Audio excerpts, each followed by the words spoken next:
Hello all. In this session, we are going to learn about the material accounting or a material management accounting. In this particular session, we are going to focus on the EOQ, that is economic order quantity. This session will give you idea about how we can get the formula of EOQ, which I think you already applied at the SYBCom level or in the various courses like CA, CS, CMA or MBA. Let's continue with the economic order quantity, that is EOQ. Why we have to find out ordering material और the lot size. जब भी हम कभी कोई order देते हैं या कोई भी मटेरियल परचेस करते हैं तो हमें उसका लॉट साइज क्यों फाइंड करना पड़ता है. हम चाहे तो सर किसी भी क्वांटिटी में हम अगर ऑर्डर दे दे तो सर क्या फर्क पड़ता है. फर्क पड़ता है अगर हम जरूरत से ज्यादा ऑर्डर कर देते हैं, जरूरत से ज्यादा गुड्स परचेस कर लेते हैं तो उस वजह से कुछ प्रॉब्लम्स होती है. और अगर हम जरूरत से कम गुड्स परचेस करेंगे तो उससे भी कुछ टाइप की प्रॉब्लम्स होती है. So before starting with the EOQ, we have to focus on that particular point, that are the reasons, various reasons due to which we have to find out lot size and we have to decide in which lot we have to pass the order. You have the reasons on the screen. If we ordered less quantity, if we purchased less quantity over here, less quantity, अगर हम जरूरत से कम quantity का order देते हैं तो क्या क्या प्रॉब्लम्स हो सकती है. Number one is stoppage of the production. हम इजीली समझते हैं सर, अगर प्रोडक्शन के लिए मटेरियल की रिक्वायरमेंट हो एंड अगर मटेरियल हमने स्टोर ना किया हो, अगर हमने मटेरियल कम परचेस किया हो तो उस वजह से प्रोडक्शन कभी भी रुक सकता है. Second is loss of fix cost like rent and salary. For example, अगर आपका वर्कशॉप, आपकी फैक्ट्री रेंट पे है एंड अगर आपके पास हमेशा मटेरियल की शॉर्टेज रहती है तो उस केस में आपको रेंट तो उतना ही चुकाना है. आपकी फैक्ट्री में प्रोडक्शन हो रहा है कि प्रोडक्शन नहीं हो रहा, उससे रेंट को कोई असर पड़ेगा नहीं. वैसे अगर आपने वर्कर रखे हैं, अगर आपने स्टाफ रखा है तो सर प्रोडक्शन हो रहा है कि प्रोडक्शन नहीं हो रहा, जो रेगुलर स्टाफ है उसको आपको सैलरी चुकानी पड़ेगी. Number three is very important point, sir आपके बिजनेस में टैलेंटेड वर्कफोर्स होता है और टैलेंटेड वर्कफोर्स के थ्रू ही आपका बिजनेस आगे बढ़ता है. आप जो भी गुड क्वालिटी, अच्छी क्वालिटी का प्रोडक्ट बनाते हो, सर्विस मैन्युफैक्चर करते हो, उसका रीजन क्या है? उसका रीजन है आपका टैलेंटेड स्टाफ. अब जिस बिजनेस के अंदर, जिस फैक्ट्री के अंदर रॉ मटेरियल ना होने की वजह से या कोई और पर्टिकुलर अगर रीजंस हो, उस वजह से प्रोडक्शन बार बार रुक जाता हो, वैसी जगह पे सर आपका स्किल्ड वर्कफोर्स या आपका टैलेंटेड वर्कफोर्स जल्दी ज्यादा टाइम तक वहां पे टिकेगा नहीं. कहने वाली बात क्या है सर, आपके टैलेंटेड ह्यूमन रिसोर्सेस यहाँ पे टर्नओवर होते जाएंगे, उनका चेंज होता जाएगा. नंबर फोर इज गुडविल और अ प्रेस्टीज लॉस. जिस बिजनेस में सर बार बार ये सारी प्रॉब्लम्स होती रहती है, वहां पे गुडविल या प्रेस्टीज लॉस होने का भी चांस है. आपने जो ऑर्डर लिए हैं, आपने जो कॉन्ट्रैक्ट साइन किए हैं, वो कॉन्ट्रैक्ट के हिसाब से अगर या उस ऑर्डर के हिसाब से आप गुड्स बनाकर सप्लाई नहीं कर सकते तो आपको मार्केट में प्रेस्टीज का लॉस भी बेयर करना पड़ सकता है. Fifth point is opportunity loss due to less supply. अगर सर मार्केट में आपका प्रोडक्ट अच्छे दाम पे बिक सकता है, अगर आपको प्रॉफिट हो रहा है, उस केस में अगर मटेरियल ना होने की वजह से या कोई और रीजन की वजह से आपका प्रोडक्शन टाइम टू टाइम नहीं हो रहा तो आप सप्लाई कम कर पाओगे. सप्लाई कम कर पाओगे तो जो प्रॉफिट होने वाला था, अगर आप रेगुलर सप्लाई करते और जो प्रॉफिट होने वाला था वो प्रॉफिट का आपको लॉस बेयर करना पड़ सकता है. Sixth point is more ordering cost. जितनी बार ज्यादा ऑर्डर देने पड़ेंगे, जितनी बार गुड्स परचेस करना पड़ेगा, नेचुरली आपने लेस क्वांटिटी में गुड्स परचेस किया है तो आपको ऑर्डर बार बार देना पड़ेगा. अगर आप ऑर्डर बार बार दोगे तो क्या होगा? ऑर्डरिंग कॉस्ट बढ़ जाएगी. Now what is this ordering cost which we have to discuss in the next slide. ये तो बात हो गई sir if we order into the less quantity. अगर हम कम क्वांटिटी में गुड्स परचेस करते हैं तो टेंटेटिवली क्या क्या लॉस बेयर करने पड़ते हैं. अब ये देखते हैं. Now we have to see कि सर अगर ज्यादा क्वांटिटी में ऑर्डर दे, if we pass order in more quantity, if we purchase more quantity, तो उस वजह से क्या क्या प्रॉब्लम्स हो सकती है.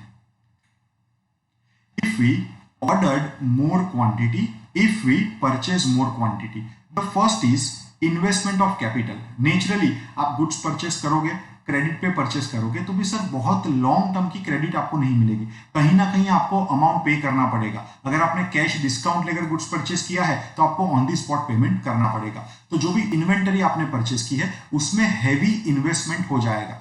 तो इस बात का ध्यान रखना है सर, अगर आप ज्यादा क्वांटिटी परचेस करते हो तो इन्वेस्टमेंट ज्यादा हो जाएगा।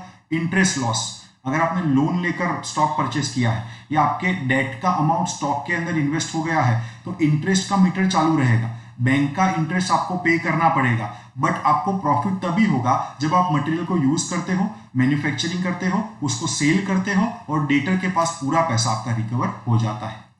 3 is normal loss. Sir raw material के अंदर थोड़ा सा डिटेरियोरेशन यानी कि नॉर्मल लॉस होता है। आप समझते हो कोई भी मटेरियल आप लॉन्ग टर्म तक वेयर हाउस में स्टोर करके रखोगे तो उनके फीचर्स की वजह से आपको उसमें नॉर्मल लॉस देखने को मिलेगा। बहुत सारे गुड्स ऐसे हैं जिसमें नॉर्मल लॉस होता है, जैसे अगर वेजिटेबल फ्रूट का बिजनेस हो तो अगर आप बड़ी तादाद में, बड़ी क्वांटिटी में वेजिटेबल एंड फ्रूट को वेयर हाउस में स्टोर करके रखते हो तो उसमें कुछ फ्रूट वो थोड़े बहुत सड़ जाते हैं, उसका वेट लॉस आपको देखने को मिलता है, वो ड्राई हो जाते हैं, ड्राई हो जाने की वजह से भी वेट लॉस होता है। वैसे सर पेट्रोल के अंदर अगर आप डीजल की बात करो तो उसके अंदर भी थोड़ी क्वांटिटी का नॉर्मल लॉस आपको बेयर करना पड़ता है। तो जितना ज्यादा क्वांटिटी में गुड्स ऑर्डर करेंगे और अगर आपका यूटिलाइजेशन स्लो होगा तो वेयर हाउस के अंदर आपको डिटेरियोरेशन या नॉर्मल लॉस का लॉस भी बेयर करना पड़ सकता है। 4th is heavy carrying cost. Sir goods को संभालने की कॉस्ट, गुड्स की केयर करने की कॉस्ट, एकदम सादी भाषा में समझा रहा हूं, गुड्स को केयर करने की कॉस्ट को हम यहाँ पे कैरिंग कॉस्ट कहते हैं। कैरिंग कॉस्ट के बारे में नेक्स्ट स्लाइड में हमें कवर अप करना है। तो सर यहाँ पे कैरिंग कॉस्ट बढ़ जाएगी, जितना ज्यादा क्वांटिटी में आप ऑर्डर दोगे उतना गुड्स को केयर करने का खर्चा यानी उतनी कैरिंग कॉस्ट आपकी ज्यादा आएगी। कैरिंग कॉस्ट के बाद 5th point, out of fashion inventory. Out of fashion inventory मतलब थोड़ी इन्वेंटरी आपकी ऑब्सोलीट हो जाएगी। मान लो अगर आप कंप्यूटर का या सेल फोन का बिजनेस करते हो और आपने एक ही मॉडल के कंप्यूटर, एक ही स्पेसिफिकेशन के सेल फोन का हैवी स्टॉक ले लिया और मार्केट के अंदर ये सारी चीजें जल्दी फास्ट चेंज होती है, तो सर अगर आपके पास पुराना स्टॉक पड़ा है जो कि ऑब्सोलीट हो चुका है और उतने ही टाइम में नया इन्वेंटरी, नया स्टॉक लॉन्च हो चुका है तो आपके ओल्ड स्टॉक को आपको कम दाम में बेचना पड़ेगा या वो स्टॉक कोई भी यूज का रहेगा नहीं। तो ये चीज समझना बहुत ही जरूरी है कि अगर हम इकोनॉमिक ऑर्डर क्वांटिटी यानी कि इकोनॉमिक लॉट साइज डिसाइड नहीं करते, कितनी क्वांटिटी में हमें ऑर्डर देना है, अगर वो हम डिसाइड नहीं करते तो उस वजह से हमें कुछ लॉस बेयर करने यहाँ पड़ सकते हैं। सर ये भी सही है कि अगर आप बड़ी क्वांटिटी में ऑर्डर देते हैं तो आपको कहीं कहीं बेनिफिट भी होता है, बट स्पेसिफिकली हम इस स्लाइड शो के लिए अभी किसके ऊपर फोकस कर रहे हैं, सिर्फ लॉस के ऊपर फोकस कर रहे हैं। आई होप आपको समझ में आ गया है कि if we order into the less quantity और if we order into the more quantity, दोनों ही केस में हमें कौन कौन सी प्रॉब्लम फेस करनी पड़ सकती है। Let's move ahead. Who has invented and who has developed the EOQ model, Economic Order Quantity Model? EOQ किसने फाइंड किया था, किसने उसका एक्सटेंसिव यूज किया था? तो there are 2 inventors, first and second. Sir first is Ford Harris. Mr. Ford Harris has invented this EOQ model. Exactly I don't remember, but 1913 के आजू बाजू, 1913 के आजू बाजू उन्होंने EOQ इन्वेंट किया था एंड R.H. विल्सन ने EOQ के मॉडल को एक्सटेंसिवली यूज किया था। तो इन्वेंटर किसको माना जाता है? फोर्ड हैरिसन को। एंड एक्सटेंसिव यूजर जिन्होंने EOQ का प्रैक्टिकल लाइफ में यूज करना सिखाया वो है sir R.H. Wilson. EOQ can be calculated with the help of। Sir EOQ calculate करने के लिए कौन कौन सी चीजों की, कौन कौन सी इंफॉर्मेशन की रिक्वायरमेंट रहती है? तो EOQ जनरली 3 चीजों के ऊपर बेस्ड है। First is what? First is annual demand और एनुअल कंजम्पशन, एनुअल रिक्वायरमेंट। पूरे साल में आप अपनी फैक्ट्री में, अपने वर्कशॉप में कितना रॉ मटेरियल यूज करते हो, कितना मटेरियल यूज करते हो। मैं लेक्चर के अंदर बार बार रॉ मटेरियल का वर्ड यूज कर रहा हूं, बट सर EOQ मॉडल आप फिनिश गुड्स के लिए भी यूज कर सकते हो और इन्वेंटरी लेवल होते हैं जैसे कि मिनिमम लेवल, मैक्सिमम लेवल, ये सारी चीजें आप सर फिनिश गुड्स के लिए भी यूज कर सकते हो। जनरली EOQ का यूज रॉ मटेरियल के लिए या मटेरियल परचेस करने के लिए होता है। कितनी क्वांटिटी में मटेरियल परचेस करें, तो मटेरियल परचेस करने की ओवरऑल कॉस्ट एंड मटेरियल को केयर करने की ओवरऑल कॉस्ट, मटेरियल का ऑर्डर देने की ओवरऑल कॉस्ट हमारी मिनिमम से मिनिमम हो। इस पॉइंट के ऊपर हमें डिटेल में डिस्कशन बाद में करना है। मैं आपको बता रहा था सर तीन चीजों के ऊपर ईओक्यू डिपेंड रहता है, या तीन चीजों की हेल्प से हम इकोनॉमिक ऑर्डर क्वांटिटी या ईओक्यू फाइंड कर सकते हैं। फर्स्ट इज एनुअल डिमांड और एनुअल रिक्वायरमेंट। आप अपनी फैक्ट्री में टोटल एनुअल कंजम्पशन कितना करते हो, एक साल के अंदर अंदर कितने कंजम्पशन की रिक्वायरमेंट होती है। Then second thing is sir ordering cost per order. क्या होती है ऑर्डरिंग कॉस्ट? जब भी आप इन्वेंटरी परचेस करना चाहोगे तो आपको ऑर्डर देना पड़ेगा। एकेडमिक लाइफ में तो सम के अंदर मेंशन कर दिया होता है कि ऑर्डरिंग कॉस्ट इतनी है, नंबर ऑफ ऑर्डर इतने हैं, बट रियल लाइफ के अंदर ऑर्डर देने का भी कुछ खर्च होता है। For example cost of drafting and sending orders. आप परचेस ऑर्डर ड्राफ्ट करोगे, चाहे ईमेल पे करो या चाहे किसी और डिपार्टमेंट के पास ड्राफ्ट करवाओ, आपने परचेज मैनेजर रखा हो, आपने ड्राफ्टिंग के लिए कोई स्पेसिफिक स्टाफ रखा हो, तो वो ऑर्डर ड्राफ्ट करेगा और ऑर्डर को आप बाय पोस्ट, बाय ईमेल या बाय एयरमेल सेंड करते हो। तो जनरली ऑर्डर को ड्राफ्ट करने की, ऑर्डर को सेंड करने की कॉस्ट इसमें आ जाएगी। Second is shipping cost and third one is handling cost. तो ऑर्डरिंग कॉस्ट के अंदर जनरली ये तीन टाइप की कॉस्ट आती है। जनरली ऑर्डरिंग कॉस्ट के बाद the third thing which we required, the third information which we required is the carrying cost। Inventory की केयर करने का खर्चा, इन्वेंटरी को स्टोर करने का खर्चा। जैसे कि सर इंश्योरेंस ले लेते हैं, अगर आपके पास ह्यूज स्टॉक हो, बड़ा वेयर हाउस हो, तो आप उस वेयर हाउस का इंश्योरेंस लोगे। हो सकता है कभी भी फ्लड आ जाए, हो सकता है आग लग जाए, तो सर इन सबके सामने सिक्योरिटी के लिए, प्रोटेक्शन के लिए हम इंश्योरेंस लेते हैं, उसका प्रीमियम हमें पे करना पड़ता है। Second is storage cost, transportation cost and refrigeration cost. कुछ पर्टिकुलर गुड्स को हमें कुछ टेम्परेचर मेंटेन करके स्टोर करना पड़ता है। जैसे सिंपल सी बात करें, अगर आप आइसक्रीम के अगर स्टॉकिस्ट हो, तो आइसक्रीम के लिए आप जो रॉ मटेरियल परचेस करते हो, या कोई पर्टिकुलर दवाइयों के अगर आप व्यापारी हो, तो उसके लिए जो दवाइयों को आप पर्टिकुलर टेम्परेचर के ऊपर मेंटेन करके स्टोर करोगे, तो वो रेफ्रिजरेशन कॉस्ट के अंदर आ जाएगा। ईओक्यू फाइंड करने के लिए किस किस चीजों की, कौन कौन सी इंफॉर्मेशन की रिक्वायरमेंट होगी? तो to get EOQ we need annual demand और annual consumption requirement, we need the ordering cost and we need the carrying cost. अब ईओक्यू के अंदर एनुअल डिमांड को हम ए से जानेंगे। जो फॉर्मूला हम सीखने वाले हैं ईओक्यू के फॉर्मूला मेथड में, उसमें एनुअल डिमांड के लिए कौन सी साइन यूज करेंगे? ए। काफी लोग यूबी यूज करते हैं। अलग अलग रेफरेंस बुक में सर आपको अलग अलग फॉर्मूला मिलेगा। कोई ए बोलता है एनुअल क्वांटिटी या एनुअल रिक्वायरमेंट, कोई यूजेज बोलता है, ठीक है, तो ए यू कुछ भी आप इसको कह सकते हो। ऑर्डरिंग कॉस्ट के लिए जनरली ओ यूज होता है, एज वेल एज सर काफी लोग इसको सर प्लेसमेंट कॉस्ट बोलते हैं, पी। ऑर्डर को प्लेस करने की कॉस्ट या तो प्लेसमेंट कॉस्ट। तो ऑर्डरिंग कॉस्ट के लिए ओ भी यूज किया जा सकता है, ऑर्डरिंग कॉस्ट के लिए पी यानी कि प्लेसमेंट कॉस्ट भी यूज किया जा सकता है। एंड सर यहाँ कैरिंग कॉस्ट के लिए हमें सिंपली सी का यूज करना है। क्या कहेंगे? एनुअल डिमांड को ए और U. A is equal to annual consumption और annual usages, U is equal to usages only. Ordering cost O या placement cost P. Sir carrying cost की बात करें तो carrying cost is a C. Let's move on. Method for calculating EOQ, economic order quantity and ROQ. Sir ROQ यहां पे मैं आपको mention करके बता दूं, आरओक्यू ईओक्यू का एक और नाम है। आरओक्यू को क्या कहते हैं? Reorder quantity. What is ROQ? ROQ is the reorder quantity.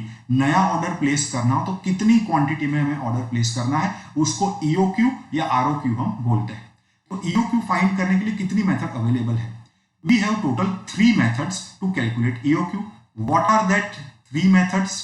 Then the 3 method में पहली मेथड से कौन सी आएगी? What will be the first method?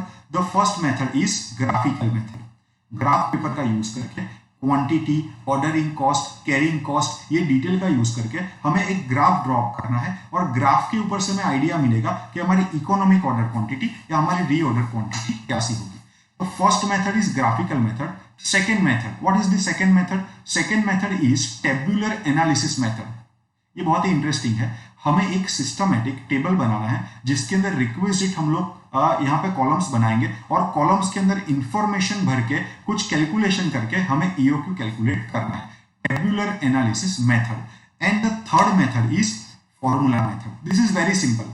Generally आप जो सम्स कैलकुलेट करते हो बीकॉम में, सीए में, ऐसे अलग अलग कॉमर्स कोर्सेज के अंदर, वहां पे जनरली फॉर्मूला सिखाया जाता है, फॉर्मूला याद रखवाया जाता है, फॉर्मूला को अप्लाई करना सिखाया जाता है। ट्विस्टेड इंफॉर्मेशन के ऊपर से फॉर्मूला अप्लाई करके ईओक्यू का आंसर लाना सिखाया जाता है। बट हमें क्या सीखना है इसके अंदर? फॉर्मूला तो होगा ही, बट फॉर्मूला किस तरह से जनरेट हुआ, फॉर्मूला किस तरह से फाइंड हुआ, उसके बारे में भी हमें डिटेल आइडिया लेना है। Let's revise this three method. EOQ count करने के लिए कितनी मेथड अवेलेबल है? We have three different method to calculate EOQ। What is the first method? First method is graphical method in which we have to use the graph paper. second is tabular analysis method and third is formula method. Let's try to understand all these three methods. The first method is tabular analysis method. अब आप बोलोगे sir पहली method तो आपने बताई थी graphical method. Graph बनाने के लिए हमें कुछ मैथमेटिकल इंफॉर्मेशन की रिक्वायरमेंट है, दैट्स वाई हम पहले ये tabular analysis method cover up कर लेते हैं। ये पार्ट ऑफ द वीडियो बहुत इंपॉर्टेंट है, इसको जरा ध्यान से देखना। जो भी कैलकुलेशन मैं आपको करके बता रहा हूं वो सारी कैलकुलेशन आपको मेरे साथ साथ कैलकुलेटर के ऊपर काउंट करनी है। हाँ, तो मेरे हर एक सेशन में आपको कैलकुलेटर एंड नोटबुक साथ में रखनी है। सर नोट्स बनाना बहुत ही जरूरी है। आप जब भी कोई वीडियो लेक्चर अटेंड करते हो, वीडियो लेक्चर 30 मिनट का होता है। 30 मिनट में आप पूरा वीडियो अगर एक साथ देखोगे तो मुझे नहीं लगता कि आपको सारी चीज एग्जैक्ट याद रहेगी।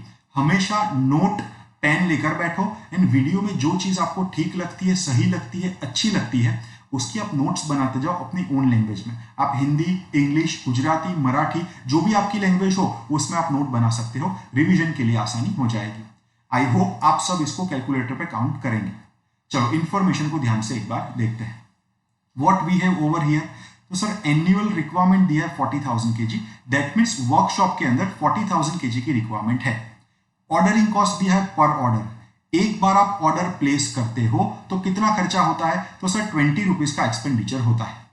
देन सर हमें कैरिंग कॉस्ट पर यूनिट दी है, एक यूनिट को मैनेज करने की, एक यूनिट को स्टोर करने की, उसका insurance etcetera etcetera.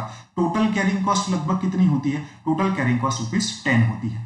And cost of material, एक यूनिट कितने का है, एक यूनिट के लिए आपको कितना पैसा सप्लायर को चुकाना पड़ेगा, तो वो आपको उन्होंने 30 रुपीज मेंशन करके दिया है।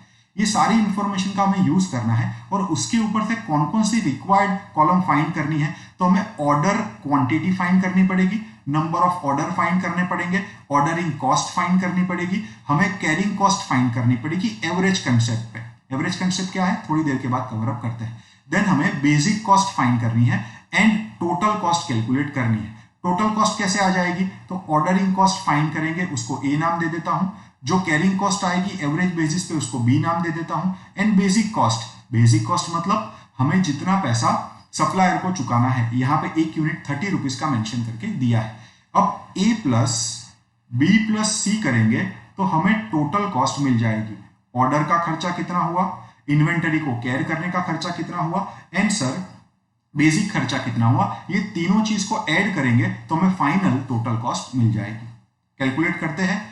कैलकुलेटर लेकर रेडी हो जाओ एंड आप मेरे साथ साथ टेबल बनाओगे तो इस लेक्चर का पूरा बेनिफिट आपको मिलेगा, एक भी डाउट आपको रहेगा नहीं। शुरू करते हैं। ऑर्डरिंग क्वांटिटी कितनी ले सर? अब ऑर्डरिंग क्वांटिटी आप रफली कैलकुलेट कर सकते हो।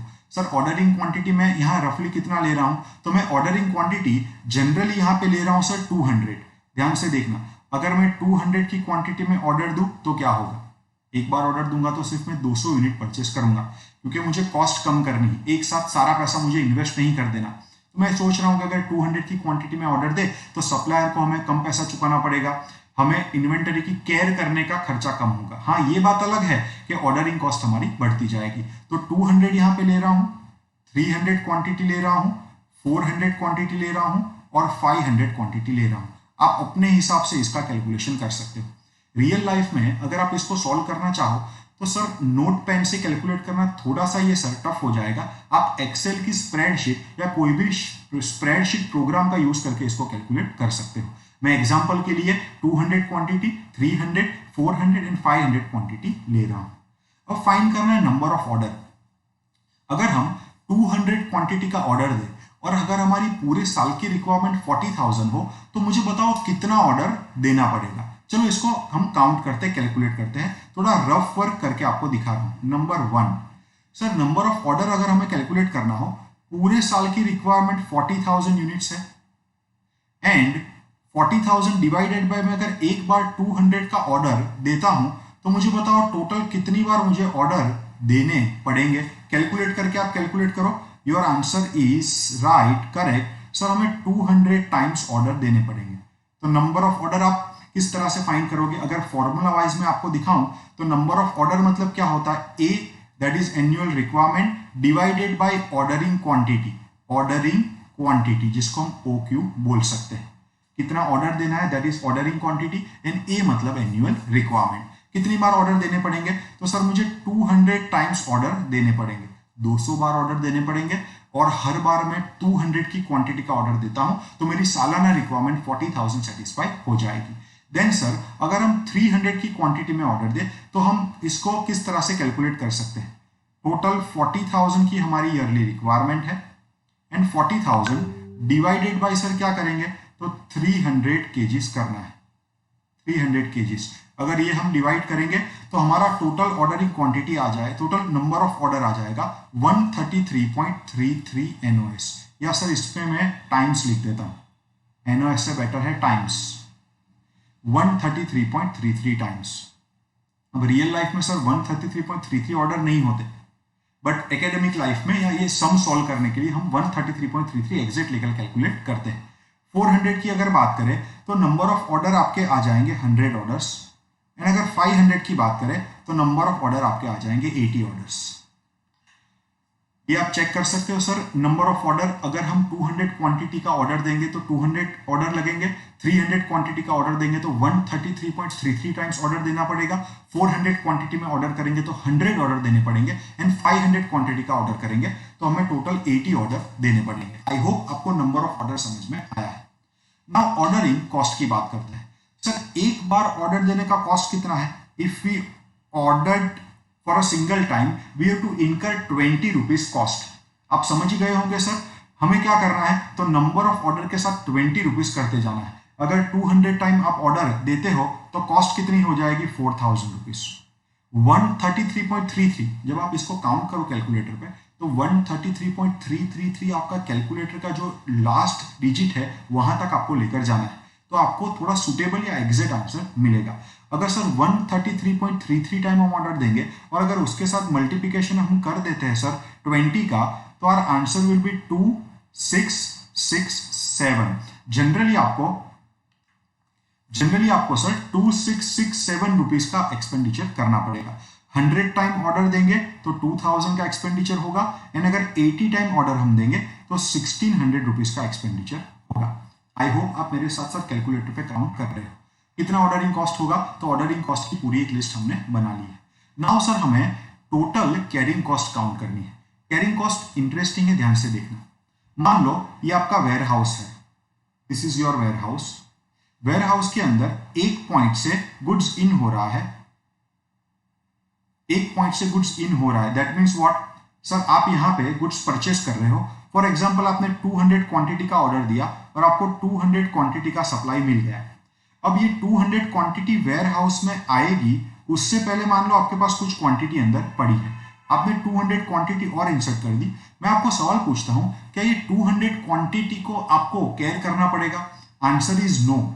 वेयर हाउस के अंदर अगर क्वांटिटी आती रहती है तो सर क्वांटिटी इश्यू भी तो होती रहती है। 200 की क्वांटिटी आपने ली, आप उसको यूज ही नहीं करोगे क्या? आपको उसको हमेशा केयर करना पड़ेगा, संभाल के रखना पड़ेगा, ऐसा नहीं है। हम ऐसा मानते हैं कि जैसे वेयर हाउस में लॉट इन होता रहता है, वैसे वेयर हाउस से लॉट आउट भी होता रहता है। मतलब क्वांटिटी वेयर हाउस में आएगी, साथ में वो इश्यू भी होती रहेगी। जनरली ऐसा माना जाता है कि आपके पास 50% यानी हाफ क्वांटिटी वेयर हाउस में रहती है। तो आपको एट द मोमेंट कितनी इन्वेंटरी का कैरिंग कॉस्ट करना पड़ता है? एवरेज क्वांटिटी यानी हाफ क्वांटिटी का कैरिंग कॉस्ट करना पड़ता है। अलग अलग फैकल्टी एंड अलग अलग टेक्स्ट बुक इसको अपने अपने अंदाज में समझाती है। मैंने अपनी मेथड से समझाया। इन्वेंटरी आती रहेगी, इन्वेंटरी वेयरहाउस से जाती भी रहेगी। तो एक मोमेंट पे आपके पास जितना ऑर्डर देते हो उतनी इन्वेंटरी वेयरहाउस में नहीं होती। हम कैलकुलेशन को इजी बनाने के लिए एवरेज कैलकुलेशन करते हैं। ऐसा मानते हैं कि हमें एवरेज क्वांटिटी का कैरिंग कॉस्ट पे आउट करना पड़ेगा। चलो एवरेज क्वांटिटी का कैरिंग कॉस्ट काउंट करते हैं। अगर आप 200 का ऑर्डर देते हो तो एवरेज क्वांटिटी 100 हो जाएगी। जैसे मैं आपको अगर कैलकुलेशन करके दिखाऊं एक बार, 200 का ऑर्डर आपने दिया, डिवाइड बाय आप 2 करोगे, आप इनटू करोगे 1/2, तो ये क्वांटिटी आपकी कितनी हो जाएगी? ये क्वांटिटी आपकी 100 केजी हो जाएगी। और सर एक यूनिट का कैरिंग कॉस्ट हमें ₹10 मेंशन करके दिया है, तो 100 इंटू आप जैसे ही करोगे 10, आपका आंसर कितना आ जाएगा? तो आपका आंसर वो यहाँ पे सर आपका आंसर कितना आ जाएगा? आपका आंसर 1000 आ जाएगा। आई होप आपको कैरिंग कॉस्ट समझ में आई है। कैरिंग कॉस्ट हमेशा हमें एवरेज पे कैलकुलेट करनी है, तो इसको सुटेबली लिख देते हैं। आप रफ पेपर में वर्किंग दिखाओगे या नोट्स बनाते जाओगे तो यही टेबल आपको रिवीजन में काफी काम आने वाला है। चलो सर पहले की कैरिंग कॉस्ट 1000 ले लेते हैं। दूसरे में अगर हम 300 का ऑर्डर देंगे तो उसका एवरेज करेंगे, डिवाइड बाय 2 करेंगे तो 150 आ जाएगा, और 150 इंटू हम 10 करेंगे, carrying cost will be 1500। Third के अंदर 400 का एवरेज करेंगे तो 200 क्वांटिटी आ जाएगी, इंटू 10 करेंगे, कैरिंग कॉस्ट हमारी 2000 आ जाएगी। एंड 5 के अंदर 500 क्वांटिटी का ऑर्डर देंगे, 500 डिवाइडेड बाय आप हाफ करोगे 250, 250 इंटू अगर आप 10 करोगे तो 2500 आ जाएगा। अब एक फिनोमिनन मैं आपको समझा रहा हूं, ध्यान से देखना, समझना इतना मुश्किल नहीं है। सर जैसे जैसे हमारी क्वांटिटी की साइज बढ़ रही है वैसे वैसे नंबर ऑफ ऑर्डर हमारे कम हो रहे हैं। नेचुरली आप ज्यादा से ज्यादा क्वांटिटी में ऑर्डर प्लेस करोगे तो टोटल 40,000 की रिक्वायरमेंट को सेटिस्फाई करने के लिए आपको कम से कम ऑर्डर देने पड़ेंगे। तो इन्वेंटरी का ऑर्डर जिस तरह से बढ़ रहा है, 200 का 300 हुआ, 300 का 400 हुआ, सो ऑन, वैसे नंबर ऑफ ऑर्डर काउंट हमारे कम हो रहे हैं। अगर नंबर ऑफ ऑर्डर सर कम हो रहे हैं तो ऑर्डरिंग कॉस्ट भी नेचुरली क्या होती जाएगी?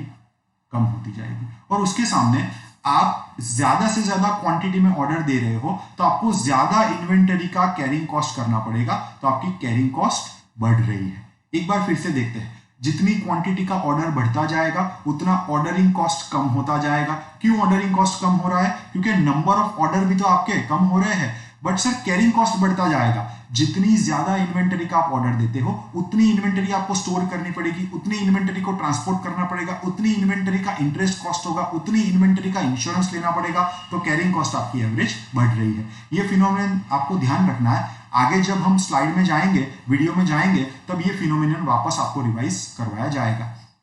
अब सर बेसिक कॉस्ट की बात करते हैं। चाहे आप 200 की क्वांटिटी का ऑर्डर दो, चाहे 300, चाहे 400, चाहे 500 या कुछ भी हो, पूरे साल में आपको 40,000 क्वांटिटी परचेस करनी है। और अगर प्राइस चेंज नहीं होने वाली, मान लो कि 30 रुपीज की प्राइस रहेगी, तो 40,000 इंटू हम 30 करेंगे तो हमारी बेसिक कॉस्ट कितनी हो जाएगी? सर बेसिक कॉस्ट 12 लाख हो जाएगी। 12 लाख, ये 12 लाख का अमाउंट सभी कॉलम में सेम रहेगा। बेसिक कॉस्ट हमारी 12 लाख हो जाएगी। आई होप आपको ये समझ में आया है। हमने कितनी चीज कवर अप कर ली? तो हमने टोटल ऑर्डरिंग कॉस्ट ए फाइंड कर लिया, कैरिंग कॉस्ट बी फाइंड कर लिया और बेसिक कॉस्ट सी फाइंड कर लिया। अब ए प्लस बी प्लस सी करके देखते हैं टोटल कॉस्ट हमारी कितनी आती है। अगर टोटल कॉस्ट की बात करें तो पहले में आ जाएगी 12,05,000। आप लोग काउंट करा कैलकुलेटर पे, काउंट करोगे तो ही पता चलेगा। सर दूसरी की अगर बात करें तो टोटल कॉस्ट हमारी आ जाएगी 12,04,167 रुपीज रफली। अगर थर्ड की बात करें तो टोटल कॉस्ट आ जाएगी 12,04,000 एग्जैक्ट। एंड अगर फोर्थ की बात करें तो यहां पे आपकी टोटल कॉस्ट आ जाएगी 12,04,100। चलो पूरा टेबुलर एनालिसिस हमारा खत्म हो गया। अब मुझे बताओ सर इसके अंदर सबसे कम कॉस्ट कौन सी है? इसके अंदर सबसे कम कॉस्ट कौन सी है? तो आपको एक्चुअल पता चल गया है कि 12,04,000 वो सबसे कम कॉस्ट है। इसका मतलब हम ऐसा ले सकते हैं कि अगर हम 400 क्वांटिटी का ऑर्डर करते हैं, 400 क्वांटिटी एक टाइम में मंगवाते हैं, तो हमारा ordering cost, carrying cost and basic cost मिला के पूरी इन्वेंटरी को परचेस करने का, उसको प्रोक्योर करने का, उसका केयर करने का, उसका ऑर्डर देने का टोटल कॉस्ट पूरे साल का सबसे लो एंड सबसे मिनिमम होगा। एक बार फिर से ईओ को क्या दिखाता है? Economic order quantity such type of quantity by giving order in that particular quantity your total cost of inventory. Total cost that means what? Purchase cost, ordering cost, and carrying cost will be eight lowest, सबसे कम cost में आप inventory management कर सकते हो। तो ये पूरे tabular analysis से हमने क्या सीखा सर, अलग अलग क्वांटिटी का हमने एजम्पशन लिया 200, 300, 400, 500 और हमने ये चीज कैलकुलेट की। आप देख सकते हो सर, पहले 12,05,000 कॉस्ट से कॉस्ट हमारी कम हो रही थी, डाउन हो रही थी। कहां तक कम हुई? तो 12,04,000 तक, यानी कि 400 की क्वांटिटी तक ये कॉस्ट कम हुई और फिर 500 से ये कॉस्ट बढ़ना शुरू हो गई। अगर आप 600 पे कैलकुलेट करोगे तो कॉस्ट ज्यादा ही आएगी और धीरे धीरे कॉस्ट आपकी इंक्रीज होती जाएगी। तो ये टेबुलर एनालिसिस आपको ये चीज पता चली कि अगर 400 क्वांटिटी का हम ऑर्डर देते हैं तो इन्वेंटरी प्रोक्योर करने का, इन्वेंटरी को ऑर्डर करने का, इन्वेंटरी को कैर करने का कॉस्ट हमारा सबसे कम आएगा। आई होप आप सबको टेबुलर एनालिसिस समझ में आया और आपको पूरा वीडियो अच्छी तरह से समझ में आ रहा है। अगर आपको कुछ नॉवेल्टी इसमें चाहिए, एक्सप्लेनेशन स्टाइल आपको चेंज करनी है तो आप सर कमेंट कर सकते हो। कमेंट के हिसाब से मैं आपको वीडियो के अंदर नॉवेल्टीज एंड एक्सप्लेनेशन स्टाइल में चेंज देता जाऊंगा। चलो, टेबुलर एनालिसिस में अगर आपको कोई डाउट हो तो आप वो भी कमेंट में या मेरे व्हाट्सएप नंबर के ऊपर आप मुझे पूछ सकते हो। टेबुलर एनालिसिस के बाद नेक्स्ट कवर अप करना है, नेक्स्ट है sir graphical method. Graphical method समझे उससे पहले चलो एक काम करते हैं, टेबुलर एनालिसिस पे वापस चलते हैं और वो फिनोमिनन जो मैंने आपको बताया था उसको समझते हैं। जैसे जैसे ऑर्डरिंग क्वांटिटी बढ़ती जाएगी वैसे वैसे नंबर ऑफ ऑर्डर कम होते जाएंगे, नंबर ऑफ ऑर्डर कम होते जाएंगे तो ऑर्डरिंग कॉस्ट भी आपकी कम होती जाएगी। बट सर क्वांटिटी बढ़ रही है तो कैरिंग कॉस्ट आपकी बढ़ती जाएगी। आप एक बार वापस देख लो टेबल के अंदर, सर यहाँ पे आपका ऑर्डरिंग कॉस्ट क्या हो रहा है? ऑर्डरिंग कॉस्ट कम हो रहा है एंड कैरिंग कॉस्ट वो बढ़ रहा है। अब अगर ग्राफ के अंदर जाए तो ग्राफ के अंदर आपको वही चीज देखने को मिल रही है सर, आपका कैरिंग कॉस्ट या होल्डिंग कॉस्ट। होल्डिंग कॉस्ट का मतलब सर कैरिंग कॉस्ट होता है, सी होता है, जो कि इंक्रीज हो रहा है क्योंकि आपका ऑर्डरिंग क्वांटिटी भी इंक्रीज होता जाएगा। मान लो पहला आपका ऑर्डरिंग क्वांटिटी हमने लिया था 200, तो 200 यहां पे रखेंगे, ऑर्डरिंग क्वांटिटी 300 हो जाएगा, ऑर्डरिंग क्वांटिटी 400 हो जाएगा, ऑर्डरिंग क्वांटिटी 500 हो जाएगा। ग्राफ पेपर पे आप एग्जैक्ट स्केल लेकर इसको कैलकुलेट कर सकते हो। दैट इज रीऑर्डर क्वांटिटी, हम कितनी क्वांटिटी में ऑर्डर देंगे। जैसे ही सर ऑर्डरिंग क्वांटिटी हमारी इंक्रीज होती जाएगी वैसे वैसे हमारी होल्डिंग कॉस्ट भी क्या होती जाएगी? इंक्रीज हो जाएगी। तो ये जो ब्लैक लाइन है वो आपको इंक्रीमेंट दिखा रहा है। किसमें इंक्रीमेंट दिखा रहा है? तो आपको इंक्रीमेंट दिखा रहा है होल्डिंग कॉस्ट में, यानी कि कैरिंग कॉस्ट में। सर ऑर्डरिंग कॉस्ट हमारा डाउन होता जाएगा, ये एनुअल कॉस्ट उन्होंने ली है। ऑर्डरिंग कॉस्ट ऑलवेज क्या होता जाएगा? डाउन होता जाएगा। जितनी क्वांटिटी में हम ऑर्डर देते हैं अगर वो क्वांटिटी बढ़ती जाएगी, 200 का 300 हुआ, 300 का 400 हुआ, तो हमारे नंबर ऑफ ऑर्डर क्या होते जाएंगे? नंबर ऑफ ऑर्डर कम होते जाएंगे। नंबर ऑफ ऑर्डर कम होने की वजह से ऑर्डरिंग कॉस्ट भी कम होती जाएगी। यही चीज अगर आपको एकदम प्रॉपर मैनर में समझना हो तो आप ग्राफ पेपर में स्केल लेकर और आगे जो हमने एक पूरा टेबल बनाया उसके नंबर लेकर कैलकुलेट कर सकते हैं। जिस पॉइंट पे आपका ordering cost and carrying cost same हो उस पॉइंट को आप ईओक्यू कहते हो। ये जो लास्ट रेड लाइन आपको दिख रही है वो आपकी सर टोटल कॉस्ट की लाइन है। टोटल कॉस्ट कैसे आएगी? तो हमने ऑर्डरिंग कॉस्ट ऐड किया था, हमने कैरिंग कॉस्ट ऐड किया था, प्लस हमने बेसिक कॉस्ट ऐड किया था। तो नेचुरली सर आपकी टोटल कॉस्ट वो इन्वेंटरी की ऑर्डरिंग कॉस्ट और इन्वेंटरी की आपकी कैरिंग कॉस्ट से ऊपर ही आएगी। तो ये जो लाइन दिख रही है वो आपको किसकी लाइन दिख रही है? टोटल कॉस्ट की। हमने देखा सर इनिशियल लेवल पे ये कॉस्ट हमारी कम हो रही थी एंड फिर वो धीरे धीरे बढ़ना शुरू हो गई थी। तो हमें लोएस्ट कॉस्ट यानी डेप्थ वाला पॉइंट कहां पे मिलेगा? जहां पे आपकी total of the ordering cost and total of the carrying cost intersect करता है। चेक करते हैं क्या जहां पे हमारा ईओक्यू आया था वहां पे हमारी ordering cost and carrying cost same थी। चेक कर लेते हैं। देखो आप सर जहां पे हमारा ईओक्यू आया था, जहां पे हमारा ईओक्यू आया था वहां पे इन्वेंटरी का ऑर्डरिंग कॉस्ट एंड इन्वेंटरी का कैरिंग कॉस्ट सेम था। 400 क्वांटिटी के ईओक्यू पे इन्वेंटरी का ऑर्डरिंग कॉस्ट एंड इन्वेंटरी का कैरिंग कॉस्ट सेम था और उसी पॉइंट के ऊपर हमें कम से कम टोटल कॉस्ट मिली है। आई होप आपको ग्राफिकल मेथड प्रॉपरली समझ में आया है। अगर आपको एक्सप्लेनेशन रफ लगा तो what I recommend to you, आप खुद एक ग्राफ पेपर के ऊपर स्किल मेजर लेके ग्राफ बनाओगे according to the particular slide. ये जो स्लाइड मैंने आपको दिखाई है उस हिसाब से, इस वीडियो के हिसाब से ही आपको ग्राफ बनाना है। आपको एग्जैक्ट पॉइंट टू पॉइंट समझ में आएगा। ग्राफिकल मेथड क्लियर हुई, टेब्यूलर मेथड क्लियर हुई। अब सर फॉर्मूला वाली मेथड पे चलते हैं, फॉर्मूला वाली मेथड पे चलते हैं। This is very very important. EOQ के फॉर्मूला को पहले हम लोग जनरेट करने की कोशिश करते हैं। ईओक्यू का फॉर्मूला आया किस तरह से, अगर वो हमें कैलकुलेट करना हो तो उसके लिए अगेन एक बार हमें टेब्यूलर मेथड को देखना पड़ेगा। सर टेब्यूलर मेथड की बात करें तो यहां पे ordering cost is equal to carrying cost होना जरूरी है। जिस पॉइंट पे हमें ईओक्यू चाहिए, इस पॉइंट पे ordering cost is equal to carrying cost होना जरूरी है। तो मैं यहां पे लिख देता हूं sir ordering cost is equal to carrying cost. OC that means ordering cost, CC means carrying cost. अगर मुझे ऑर्डरिंग कॉस्ट फाइंड करनी हो तो मुझे क्या फाइंड करना पड़ेगा, नंबर ऑफ ऑर्डर, और नंबर ऑफ ऑर्डर के साथ पर ऑर्डर का जो कॉस्ट है उसको मल्टीप्लाई करना पड़ेगा। तो सर नंबर ऑफ ऑर्डर के लिए मैंने आपको ऑलरेडी फॉर्मूला बता दिया है, annual requirement divided by ordering quantity. जैसे आप annual requirement divide by ordering quantity करोगे, नंबर ऑफ ऑर्डर मिल जाएगा, और into ordering cost per order, जिसको मैं ओ नाम से यहाँ पे लिख रहा हूँ। ऑर्डरिंग कॉस्ट पर ऑर्डर को मैं ओ नाम से लिख रहा हूँ। आगे बढ़ते हैं सर, इज इक्वल टू क्या होना चाहिए, तो इज इक्वल टू हमारा कैरिंग कॉस्ट होना चाहिए। हमने ये चीज आगे ही सीखी है sir, carrying cost average level पे कैलकुलेट करनी है। कैसे कैलकुलेट करेंगे, तो ऑर्डरिंग क्वांटिटी, आप कितनी क्वांटिटी में ऑर्डर देते हो डिवाइडेड बाय 2 कर देंगे, यानी उसका एवरेज हमें मिल जाएगा। ये फिनोमिनन समझना बहुत ही जरूरी है। हमने क्या सीखा था एवरेज के लिए, तो सर गुड्स वेयरहाउस में आता जाएगा और इश्यू होता जाएगा। ऑन एन एवरेज आधा गुड्स आपके पास वेयरहाउस में पड़ा होगा, जिसका कैरिंग कॉस्ट आपको करना पड़ेगा। तो sir O Q that is ordering quantity, कितना ऑर्डर आप दोगे डिवाइड बाय 2 करोगे तो उसका एवरेज हो जाएगा, इनटू आपको सर कैरिंग कॉस्ट करना है, और कैरिंग कॉस्ट को मैं सी की तरह लिख रहा हूं। आई होप आपको समझ में आ रहा है, और आप इसको नोटबुक के अंदर खुद कैलकुलेट कर रहे हो। अब इसको थोड़ा सिंप्लीफाई करते हैं।